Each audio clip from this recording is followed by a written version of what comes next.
Mais quelle mouche m'a piqué? J'espère que ce n'est pas un moustique tigre. Vous en avez sans doute déjà entendu parler. Il fait peur, n'est-ce pas? Le moustique tigre est vecteur de la dengue, de la fièvre jaune, du chikungunya, du virus Zika.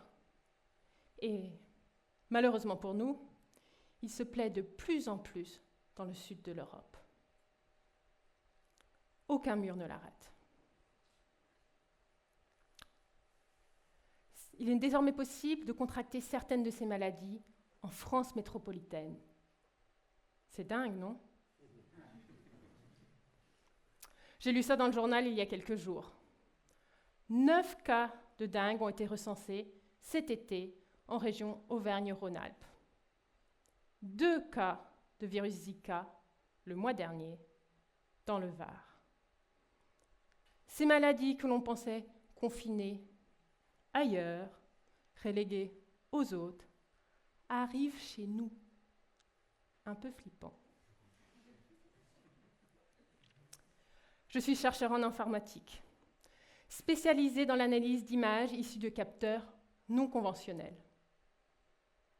Je suis aussi citoyenne du monde, préoccupée par les défis que l'humanité doit relever dans les années à venir. Et je pense que l'informatique est un outil formidable pour répondre à certaines de ces problématiques. Je vais vous présenter comment nous, informaticiens, nous travaillons avec des entomologues pour développer ensemble une solution qui permettra à tous d'être acteurs de la lutte contre les diptères hématophages.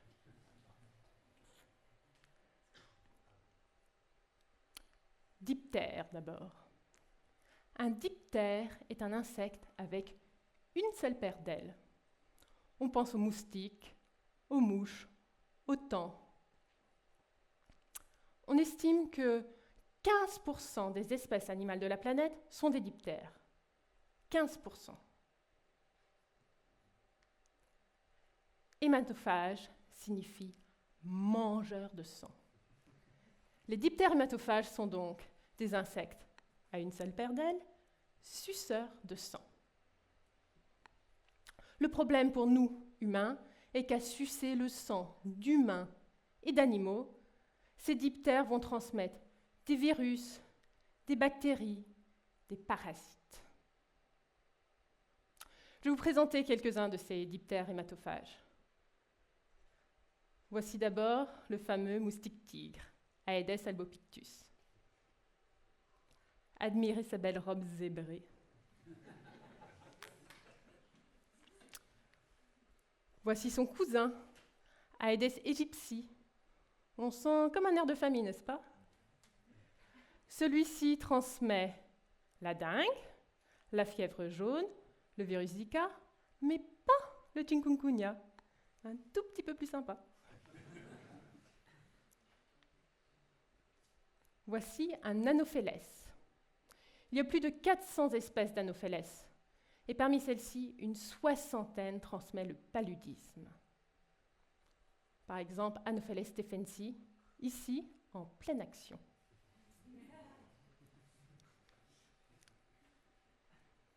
Cette petite bête grise, là, est un moustique commun, Culex pipiens. Celui-ci ne transmet pas de maladie. Il vole, fait du bruit, nous empêche de dormir la nuit, nous pique, ça démange. Mais finalement, rien de grave. Pensez-y la prochaine fois. Parmi les diptères, il n'y a pas que des moustiques. Je vais vous présenter une mouche, une glossine, la mouche tsetse, qui transmet la maladie du sommeil aux hommes et au bétail. Rassurez-vous, je ne vais pas vous passer en revue les plus de 150 000 espèces de diptères. Ce qui est important de retenir, c'est que différentes espèces de diptères vont transmettre différentes maladies. D'ailleurs, tous les diptères ne transmettent pas des maladies. De plus, en fonction des zones géographiques, on a différents diptères qui sont présents. On ne trouve pas les mêmes espèces à Cergy qu'à Sao Paulo ou New Delhi, par exemple. je vais vous montrer une carte de répartition du moustique tigre. Le moustique tigre est originaire d'Asie du Sud-Est. Mais depuis une grosse trentaine d'années, on le retrouve aussi au Brésil, en Amérique du Nord et en Europe. Les diptères ne connaissent pas de frontières. Pour migrer d'Asie en Europe, les diptères voyagent en première classe. Ils sont les passagers clandestins de nos échanges commerciaux. Au hasard du vol choisi, le diptère peut atterrir n'importe où sur la planète. Mais pour qu'il s'y implante, pour qu'il y fonde une famille, il faut que les conditions climatiques lui soient favorables. Or, avec le dérèglement climatique, ces zones favorables aux espèces données sont en train d'être bouleversées. Il est donc important d'avoir des méthodes de reconnaissance des diptères sur le terrain. Ceci va nous permettre de mettre en place une surveillance d'un territoire donné, que ce soit à l'échelle d'un pays, d'un département ou de votre jardin. Moi, ce que j'aimerais, c'est qu'on puisse faire ça simplement avec un téléphone portable. Imaginez, j'attrape mon diptère, je le prends en photo, et là, j'ai une application qui me donne son espèce. Oh zut, encore un moustique tigre. Pratique pour paniquer encore un peu plus. En fait, la façon dont on procède, c'est qu'on attrape le diptère et on s'intéresse uniquement à son aile. On va le placer sur un fond sombre, et là, avec des conditions d'illumination un peu particulières, on voit apparaître des patterns d'irisation. Regardez plutôt. Voici des Wing Interference Patterns, patterns interférentiels des ailes, ou WIP. Déjà, c'est assez joli. Même le culex, qui était si terne, a des belles alternances de couleurs. Ce qui est intéressant pour nous, c'est qu'en plus, ces alternances de couleurs ont le bon goût des caractéristiques de l'espèce donnée. C'est-à-dire, à partir des alternances, on peut retrouver à quelle espèce appartient l'aile. Ces images ont été prises par mes collègues entomologistes. Il en a pris quelques milliers. L'idée pour nous, c'est d'avoir au moins une vingtaine d'images par espèce qui peut transmettre des maladies. Donc à partir de toutes ces images, on a développé une méthode basée sur l'intelligence artificielle qui permet, à partir d'une image, de donner le nom de l'espèce. Cette méthode a un taux de succès de plus de 90%. Sachant que les méthodes utilisées classiquement, par exemple l'analyse ADN ou la spectroscopie de masse, ont des taux de succès plutôt autour de 80%. Donc là, notre collègue entomologue, fier de nos premiers résultats, gagné 10% avec juste une image, a été voir ses autres collègues, entomologues comme lui, et on est rentré dans une boucle vertueuse. C'est-à-dire qu'ils ont voulu lui fournir d'autres diptères pour qu'on ait encore plus d'images et qu'on améliore encore notre méthode. Nous sommes désormais très proches de couvrir l'ensemble des diptères vecteurs de maladies sur la planète.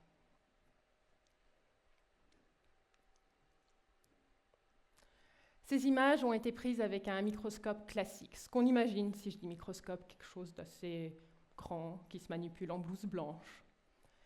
Mais en fait, ces ailes mesurent pour les plus grandes 1 cm et quelques, les plus petites quelques millimètres. On n'a donc pas besoin d'un microscope ultra puissant. En fait, un simple microscope USB portable de ce type peut suffire. Celui-là, je l'ai payé moins de 20 € sur Internet. Il est grand comme ça et il donne des images satisfaisantes.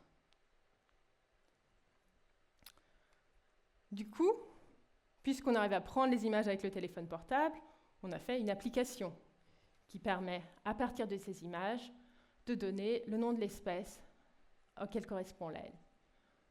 Ici, nous avons une glossine, donc. Mais ce qui est très important dans notre application, c'est surtout qu'on a une carte de répartition des diptères qui peut être mise à jour à partir des résultats de la reconnaissance, ainsi qu'à partir des données GPS du téléphone.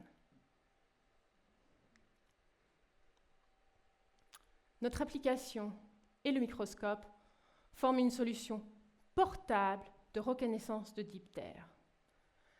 Cette solution peut être utilisée sur le terrain par n'importe qui. Ça peut être une aide aux communautés locales pour reconnaître les espèces présentes sur leur territoire. Ceci devient donc un outil d'aide à la gestion de la santé publique. Des organisations non gouvernementales telles que l'OMS, par exemple, peuvent donc enclencher des actions précises de prévention. La tâche à accomplir est immense.